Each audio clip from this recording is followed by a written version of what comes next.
বিশেষ সতর্কবার্তা। যারা ভূত, প্রেত, শয়তানের নাম শুনে ভয় পান, দয়া করে এই ভিডিওটি তারা দেখবেন না। ভূতের ঘর দেখেছেন কোনো সময়, যেখানে ভূতের সাথে শয়তানের সাথে মানুষ নাচানাচি করত, তাস খেলতো একই ঘরের মধ্যে?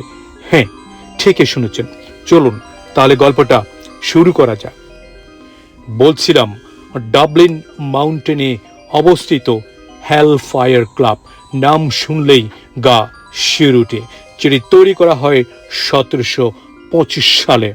আইরিশ হাউস অব কমন্সের স্পিকার উইলিয়াম কলোনি মূলত শিকারের উদ্দেশ্যে হান্টিং লজ হিসাবে এই কুটিরটি নির্মাণ করেন।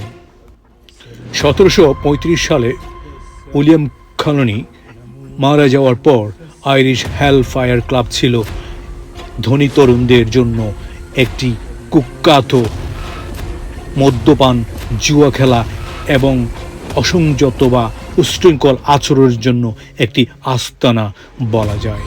এখানে যারা আসতো তারা ডেভিল বা শয়তানের সাথে বা ভূতের সাথে বসে তাস খেলার কথিত ঘটনা লোকমুখে শোনা যায়।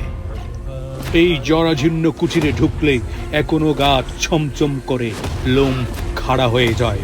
ভিতরে কেমন জানি থমথম একটা অবস্থা।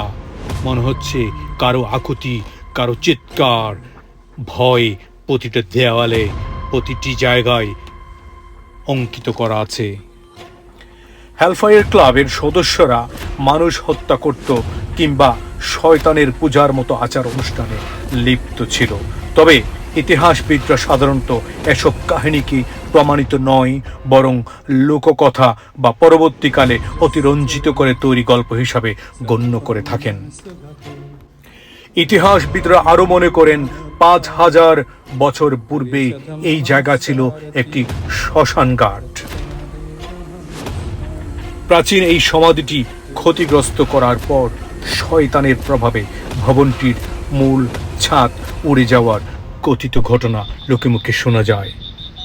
তবে সবচেয়ে মজার ব্যাপার হলো, আজকের দিনের মূল আকর্ষণ হলো ইতিহাস, ধ্বংসাবশেষ, বনের মধ্যে দিয়ে হাঁটা এবং ডাবলিন শহরের মনোরম দৃশ্য উপভোগের এক অপূর্ব সংমিশ্রণ।